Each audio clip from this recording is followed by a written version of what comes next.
Yes, sir. Welcome to the Deuce and Don podcast. I'm your co-host, Deuce. Alongside me is... Don Blake, a.k.a. Yes, Bo, sir. you know. Thor, swing the hammer. Yes, sirski. All right. This episode is hip-hop. We're talking hip-hop for the first time. Yes, sir. I've been kind of low-key waiting for this. Absolutely. I've been high-key waiting for this. Yeah, bro. What are we talking about today, though? It's had the streets shaking for the past couple months. Drake and Kendrick beef. That's right. Kind of wish we caught onto this shit. You know what I'm saying? Like the Drake shit, the Kendrick freaking dropped the diss tracks every fucking minute. I'm freaking proud of where hip hop is, honestly, right now. You know. Yeah, it's been a lot to keep up with, because I think what people aren't talking about in it is that if you listen to a lot of the older content on both Drake and Kendrick's albums, you can kind of hear the beef brewing now. Like with the context of the beef crazy? now, Yep. You hear certain songs and you're like, oh. You thought they were dissing each other before. You can hear it, yeah. You can hear I'll give you one example. I think people kind of realized this even earlier too. King Kunta on To Pimp a Butterfly by Kendrick. He's talking about a ghostwriter on it. He's talking about a ghostwriter. I don't want to quote the line completely, but he talks about a ghostwriter. Okay. And, you know, keep in mind, this is in 2015. This was right before Drake got into it with Meek Mill. And you're like, yeah, I think he was talking about him. You know. And now you could definitely say that, because I mean, that Jay-Z and Nas's beef, it kind of came from subliminals and things that were going on from there. And Exactly. so it's insane though how the context of this beef has made me re-listen to their old music and like kind of find these things, Exactly. you You remember Control? Oh, of course. Kendrick? Of course, The man. shit, like, that had the internet going berserk Exactly. back then. Kendrick is crazy because Kendrick he just did that with Control, and basically like that, he kind of just almost did the exact same thing. Definitely. You know, like shake the game up. Oh, yeah. Just have people just react. Because like that is kind of like where it like went from here to there in terms of like the what I remember vividly about that was that night I wasn't like specifically looking forward to anybody dropping or thinking like, you know, it's a Thursday night, you know, at midnight it'll be Friday and, you know, people will be 100%. dropping. But I heard, you know, Future and Metro dropped an album and I was like, all right, I'm going to peep it out. I'm going to check it the next day. You know, I'm a Future fan and Metro, you know, but I'm not like, you know, go listen at 12 a.m. You know, I was going to listen next morning. But then I go on Twitter and it's like our ex. I'm gonna keep calling it Twitter, honestly. It's just easier. That's what it. Because that's what it is, bro. It's crazy. I've never called Twitter X. No, I refuse to, honestly. Just because, like. But anyway, I was on Twitter that night, just scrolling, you know, bored, whatever. And then I see it like maybe 12:24 or something. Somebody's like, Kendrick diss Drake and J. Cole, and everybody's going, and I'm like, what are they talking about? I'm like, I didn't see it, and I'm looking up Kendrick Lamar, and I'm seeing nothing. So then they're saying it was on Metro's album, and I'm looking it up, and there's no features there. Yeah, exactly. So at the time, so I'm like, yo, which one is it? So now I'm listening to the entire album, and I'm enjoying it. And you were then once you get to like that, oh my You were goodness. surprised when you heard everybody on the track. Oh yeah, Bro, I mean, hearing Future on that shit, bro. oh yeah. Now Future threw a few shots at Drake too, but like that verse by Kendrick, man, I mean, the passion, you could just feel how much he loves hip hop and how he's like putting it on his back, you know, Kendrick does, you know. Yeah. 100%. And he was, I mean, that verse is just crazy. I mean, I still walk around and hear people bumping that in their whips, like of all ages. I see people like 55-year-olds be bumping that still. 100%. Kendrick is hip hop to the core. Definitely. 100%. Definitely. I mean, even with his albums, you know, he's obviously younger than, you know, most of the hip hop pioneers, but he still works with them. You know, like his first album, Dre produced it. He had Kid Capri on Damn. You know, he has MC8 on a lot of his albums too. So like he's hip hop to the core, definitely. And Yeah, I think Drake is in a different way too. Exactly, and I think Kendrick is more the prototypical rapper that Definitely. models his rap style or models his rapping ability after the greats. Definitely. After, you know, a Biggie or a Tupac. You know, Definitely a Pac in his style. I feel like Drake more so now is more so of a wave catcher and, you know what I'm saying, a wave taking the wave to the next step type Yeah. artist. Well, Drake is all about the hits. He lives, breathes, eats, and shits Billboard. Exactly. You know, we're surprised when he doesn't have hits. Right. You know? And so, but getting forward with the beef though, So obviously, like that dropped. I think people have dissected it. To I don't know what term I'm looking for. They've dissected the hell out of it anyway. So I don't think we really got to go into that. Every single track, like that. That been But then when Drake dropped Push Ups, I was like, okay, that's when the beef really kicked off. Yeah, like that, because that was a heavy hitter, man. The first time I listened to it, I was like, all right, it's cool. But then I started listening to it again, and I was like, yo, he's got a hit. And on top of that, he said some shit, what I mean? He was talking about, and he was talking about everybody on that. It wasn't just Kendrick, and some people still haven't even responded to that. And others he responded back to on the next one, which we'll talk about, Family Matters. But on Push Ups, I thought I was like, all right, Drake's in his beef form. Drake brings it with the beef, in terms of, who's writing it, I'm just gonna leave that there, I gotta be careful here. I gotta be careful. My man, but hold on, I'm trying to keep it serious. Wait, but anyway, Push Ups was performed by Drake, and it came out, and I was like, this is good, because he was saying some shit, bro. He mainly just attacked Kendrick for his height, though, so I thought it was a little immature. But both of them are really funny, bro. Both of them have been hilarious. They've got some hilarious lines, and so it took some time, because people were like, is Kendrick ever gonna respond? I know a few friends of mine. Yeah. I'm sure they were saying, Kendrick's not gonna respond. He always, he typically sits on, he's more about quality than quantity. He'll drop. I know the couple people. Definitely, yeah. You mentioned it earlier. Why not? I'll say it. Bene and Mateo. They were like, when's Kendrick gonna drop? Yeah. And so, then he dropped Euphoria. And what'd you think of Euphoria?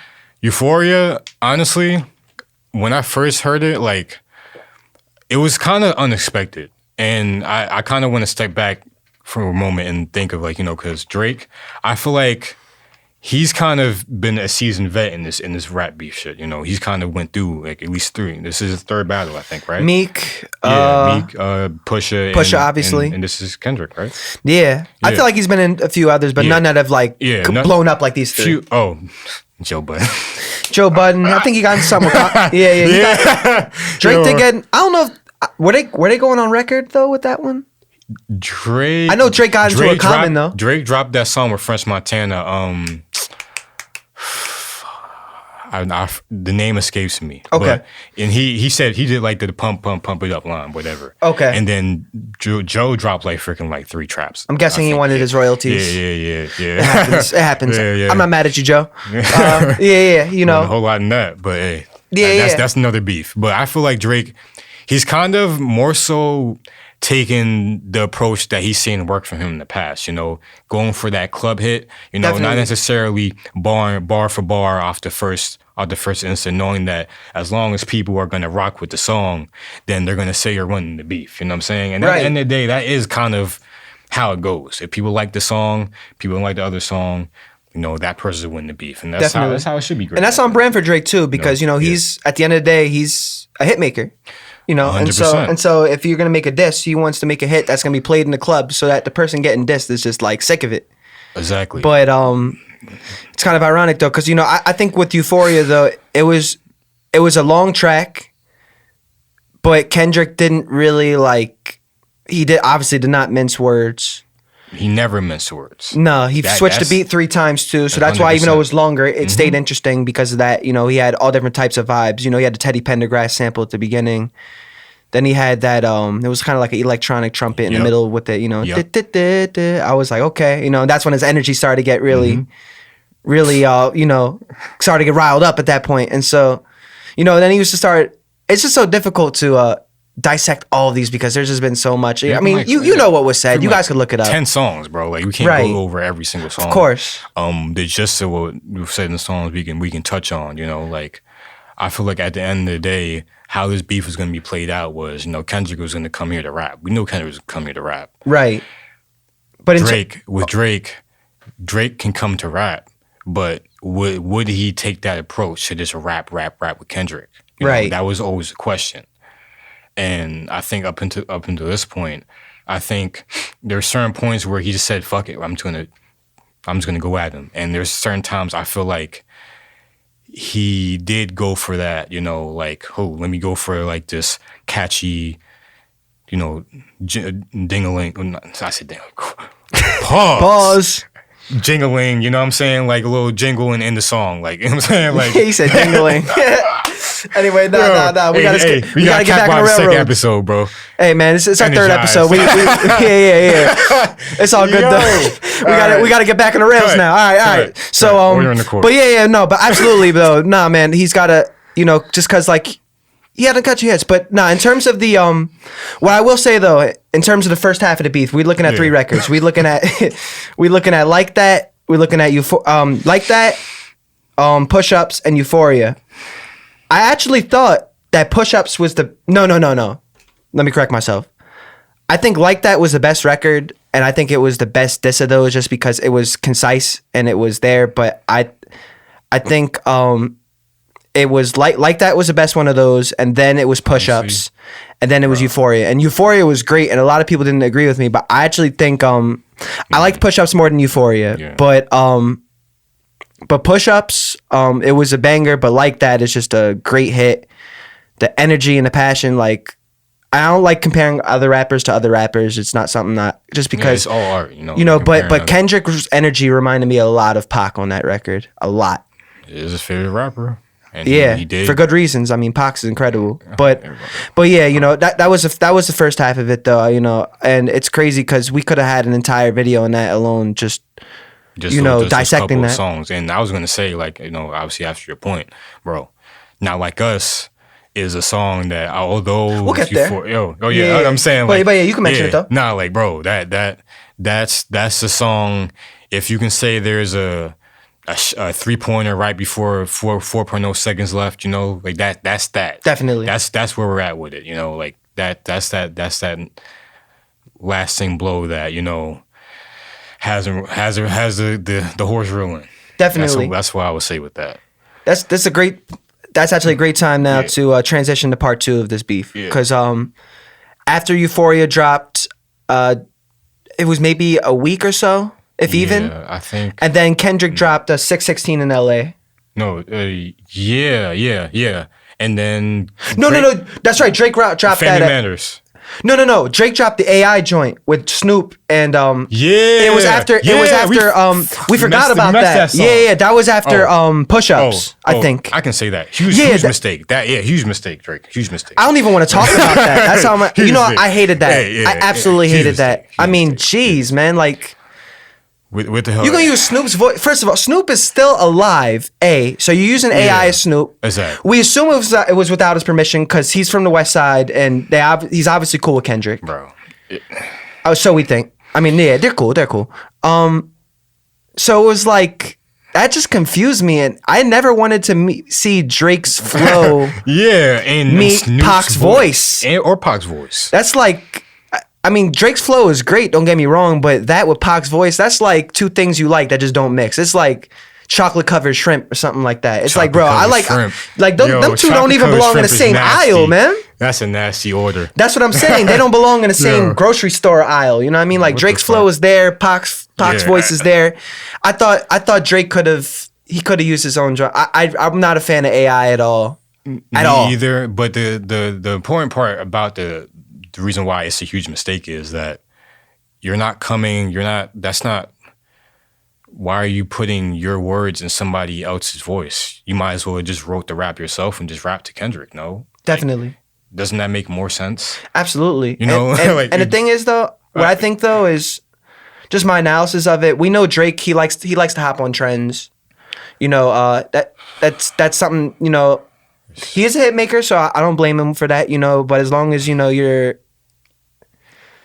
doing it with the right permission and with the right influence, 100%. You know, but he's Drake at the end of the day. So I think, you know, because of the fact that AI was popularizing, you know, getting more popular now, I think he did want to try and do something like that. And I think he thought it would be funny, but it was a little funny. Like, I'm not gonna lie, when I heard Snoop's voice come on, I heard nephew. I just started dying laughing because I was like, ain't no way. Bro, I didn't know at first it was AI, so I was mad confused. I'm like, why is Snoop and Pac dissing Kendrick? Like, what is going on here? Time out. You thought Tupac came back? No, I didn't say Tupac came back from dead, but like, why would Tupac be on a track dissing Kendrick. Right. Why would he didn't even know Kendrick is like, what is going on here? But like I'm saying, like, and then yeah. That's the track, folks. That's the AI track. Definitely, yeah. I think we shouldn't even waste time with that. Yeah. I feel like but I think that definitely ruined Drake's momentum though. Definitely, because that's when he came back with Euphoria, and that's when and then after Euphoria, I don't think Drake responded, and then Kendrick came with 616 in LA. The order's kind of iffy. I think after 616 was Family Matters, and then Kendrick dropped Meet the Grams. Yeah, and then Drake then he dropped It Not Like Us. Yeah, I think. Yeah. No, because Drake dropped the last one. Yeah, no, Kendrick dropped Meet the Grams, then Not Like Us. Yeah, and then Drake dropped Family Matters, then Kendrick dropped Not Like Us. I'm pretty sure that's how it went. No, because what dropped before Not Like Us? Kendrick dropped Euphoria, right? And then it was maybe a week or a day or so, and then I think it was a week later he dropped 616 in LA. And we were still waiting for Drake to respond. And then Drake responded with Family Matters. Okay. Then he dropped Beat the Grams literally a second after. Yeah, okay. Then he came with Not Like Us. And then Drake came with something about like some explaining how I forgot, I don't even know what the name is. What was it called? Yeah, the Hard Part 6. There we go. That was the last one. That was the last one he came back with. And it was like some investigative journalist type of thing. Like, we gave you this information. And we gave you the information. It wasn't my thing. Another play.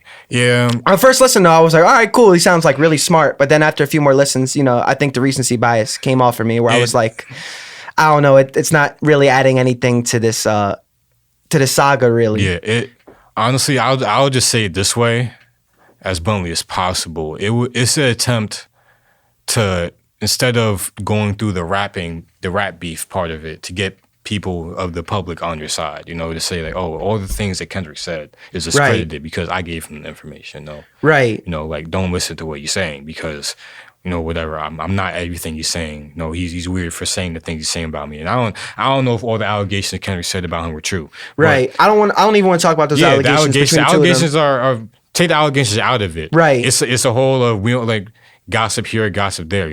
I planned the story. Oh, I got this information from somebody in your camp. You know what I'm saying? Like, we don't know. At the end of the day, it's the industry. Industry is big, but it's small. So people talk here and there. They could have gotten in touch with somebody mutual somewhere, and they told them somewhere. But at the end of the day, who matters? And real quick though, I'd like to say this though, in terms of rap beefs, like, when they're making these accusations towards each other, it's like it gets dangerous at that point because you got the entourage and you're making crazy claims about each other. Yeah. But and that's not, and to me, honestly, that's not what makes rap beefs great. What makes them great is when they're pushing each other's pen. They're getting their rhymes and bringing out different rhymes and different flows and just like bringing out the best out of their game and then coming out with heavy hitting one-liners, punchlines, things that makes the crowd laugh, things that makes them go, oh, like really getting a reaction out of them. But then when it got really personal really quickly, I think we kind of expect that because the public really, there you go.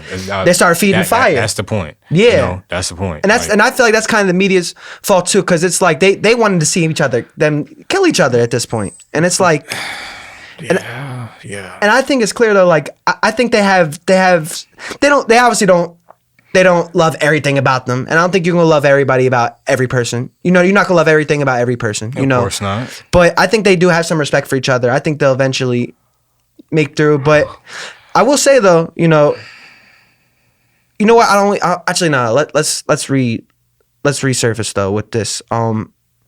I do want to talk about Not Like Us, Family Matters, and Meet the Grams. I want to talk about those songs because those three I think were definitely the ones that like really had this beef going crazy to a level I've never seen before. Yeah, the climax of the beef, I would say. It was the two biggest rappers in the game going at it, and the beef coming at, it's daunting hours, Definitely. Wondering who's going to come out on Scary top. hours. To quote Drake, scary hours, 100%. But what I want to ask you this though. So, when did you listen to "Family Matters" by Drake? I think it was the day of. So was it like running right when it did? I have a question. Did Kendrick drop when you heard it? Like right after when you heard it?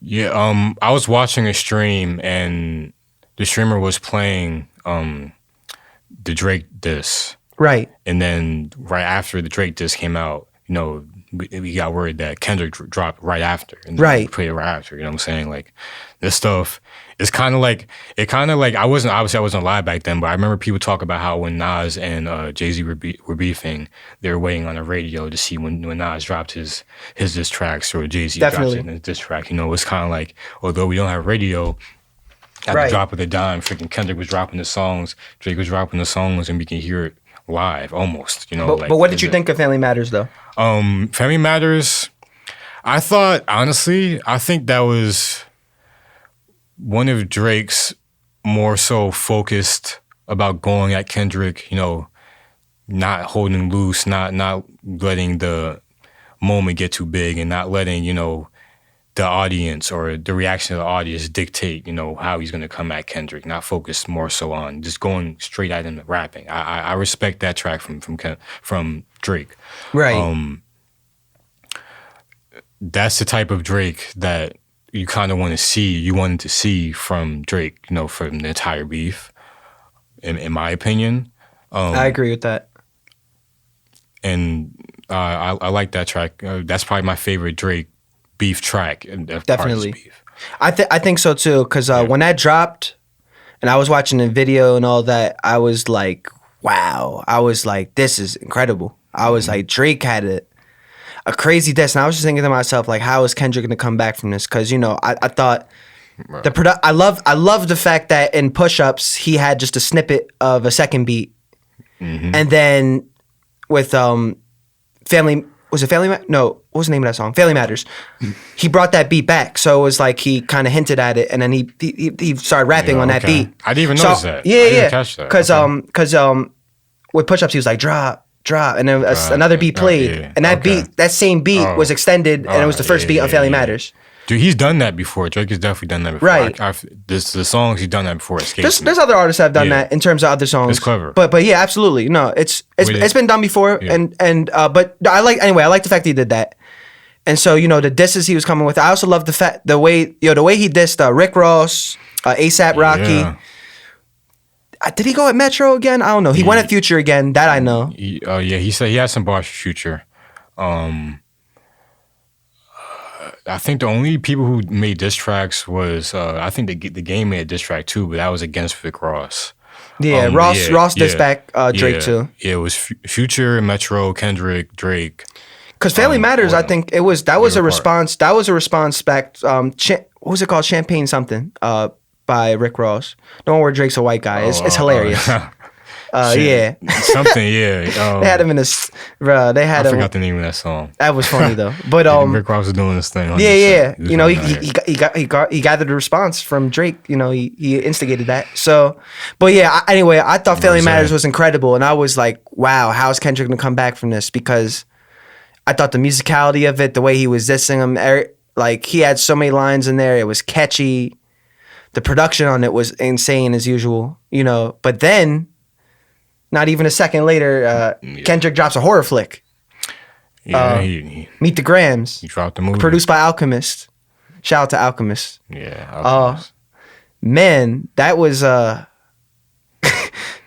dissecting. That's there was just nothing to say to that. When you see people's reactions to watching that was pretty much my reaction. My jaw dropped. I was like, this man is talking about his entire family and like I don't even know. He's not playing. It sounded like. Yeah, the thing is, Drake mentioned his family too. Also, it's kind of like the same thing that happened with the Pusha beef, if you remember that. Definitely, of course. Like when it gets personal like that, you always know that the beef is coming to its climax part because definitely it's turning personal. It's gonna go right. It went from artist to artist to person to person. Exactly. Now. And so, and after that joint, I was like, just the way that Kendrick like approached it in terms of like he really embraced the boogeyman persona with that song. Mm-hmm. I was like, now Kendrick's winning again, even though Family Matters was like incredible. It might have even been better, but it was just the way that, because we expect Drake to use social media just because he's more of an outgoing personality and like, you know, than Kendrick is. Kendrick is Kendrick's more introverted. Kendrick's laid back. Kendrick Right. doesn't really come out of the woodworks until he's dropping music or he Right. has, you know, Just 'cause or he's he more has some introverted, I coming. think. 100%, you know. And so, you know, when that happened though, I expected Drake to be the one to utilize social media in this beef, but it ended up being Kendrick because he the timeliness of it. I mean, he just came right back. Yeah, I would say they both used it, but Kendrick's attempts using social media seemed a lot more genuine, a lot more like, you know, he's not just trying to get people to believe what he's saying. He means what he's saying, and he has a message. You know, he has a real message, you know, about Drake. Right. And then if there was any doubts, a day later after that, he dropped "Not Like Us," and then he dropped the Drake banger on Drake, basically, because that joint is still banging in the clubs. It's been playing so much, I think Kendrick's sick of it now. It was like almost number 2 in the nation or number 1 in the nation. It made number like 1. Yeah, like, it was number 1 hit. Yeah, a diss record. Yeah, to go number 1. Yeah, that's what. Isn't Drake the last person to do that with freaking? What I loved also about that was the fact that I don't remember which track it was. I don't remember if it was Family Matters or Push Ups, but Drake had mentioned no, it was Family Matters. He mentioned YG. Drake kind of used YG street cred to like have his own pretty much. Oh, YG then, got you wiped down or something. Yeah. Got you wiped down. So he said that. He said that in Push Ups, and then you know, who really claim his set, my dude YB. He said. Yeah. Yeah. I'm thinking about another line. Yeah. No. But I'm glad you brought that up though. So in both songs, actually. Yeah, he was talking about 100%. So then Kendrick's like, oh really? Oh, I'm gonna get one of YG's best producers, DJ Mustard, and I'm gonna have him produce a joint. So it's like Mustard and YG. Yeah. So it's like how cool are you really if his producers are helping me out in this, and now he got it with Mustard, and then it was just he really it was like he used Drake's fighting style and beat him with it. That was the way I saw 100%. it. And on top of that, he was still Kendrick in terms of the fact that his pen is just so deadly. You know? Yeah, I feel like another deciding factor in this beef, and not to say like it's an excuse for Drake, but I feel like Drake was expecting at least a little bit more public support, in defense from Kendrick, His fans are still riding with him, though. Exactly. But the public, though, is more Kendrick. My fault. I mean more, no, it's cool. It's okay. It's more so from the industry. Because I remember I've seen Drake have YG in songs before, at least in the background. With the song, when he made the song with Meek Mill on the Going Bad song, I think YG was in the music video with him, Future. These basically everybody that was in this beef, beside even Kendrick, is people that he made music with, collaborated with in the past. And I feel like he was expecting people to just say, "Oh, yeah, we're gonna ride with Drake," Right. And that's a huge factor, because definitely it's best to be liked. When people like you, when people are on your side, they're more lenient. They're more like, "Oh, okay, cool. You fuck with that." Yeah. You saw how Mateo was talking about Drake in the chat. Yeah. Exactly. You know what I'm saying? Yeah. But I think more than that though, I think it's respected. You know what I mean? Because I gotta be careful. Yeah, but anyway, what I will say though is this. I want to end on this because we're running good with time now. So I do want to address this, and then we'll end it on this. What I would like to say is that everybody's saying it's over. I don't think it's over yet. I think it's too early, because people are so, especially in this era now, I think people are so caught up with everything having to be instantly, and the reality is you could come back and diss somebody at any time. I mean, all right. Yeah, you have a point there. You do have a point there. I think Drake could necessarily, he's obviously going to have to bring it, and he's going to have an incredible hit with crazy bars. He would have to come with something where it's like, not only to prove Kendrick to be lying about everything he said, but something like, esque like what Pusha did to him. Like, say some crazy shit about What I'm saying is this, though. I don't think the beef is over until you see Kendrick and Drake in the same room. That's all I'm saying. I don't think you can count anything out. Drake could be deleting these disses in his IG just to make it seem like it's over and then come back with something.